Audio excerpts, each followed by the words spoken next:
You might think it's odd on cardiac that you're going to be learning about IVs, but we need IVs in cardiac cases too.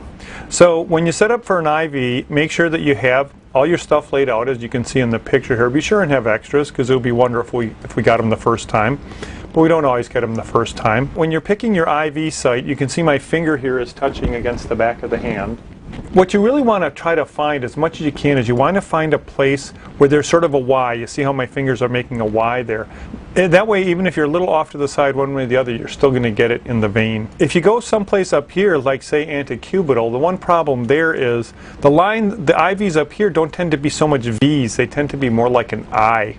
And that's when you can try to hit the vein and it'll slip off, sliding one way or another, and you miss it. So really look for that V, and a lot of times the hand is a good place to go. When you put your tie on, you want to make sure that you tie this thing, you see my finger going through it, so that once you do get the IV in, you can with one hand, see just with one hand, you can reach up and pull and make sure that tie comes off and pops off real nice and easy. To get the vein to show up, you can have the patient pump their fist, smack the back of their hand a little bit. Sometimes people will put warm cloths on it and stuff.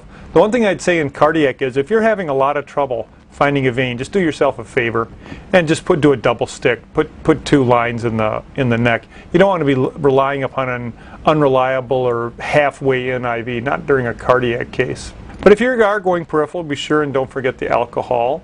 Put in a little bit of local there. You see the needle going under the skin. Be sure and pull the skin back nice and taut. Okay, you want that skin to be tight as a drum when you pop through. So that way when you pop through and you get a little bit of blood in it, you just slide it up with the same hand, okay?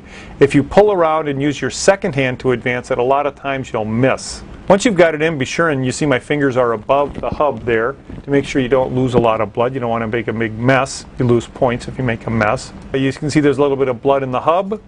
You go ahead and hook up your IV and you are in business. So there it is, placing an IV. Again, the most important thing to remember on cardiac is if you're really having trouble, don't even bother with these peripheral IVs, just do a double stick in the neck.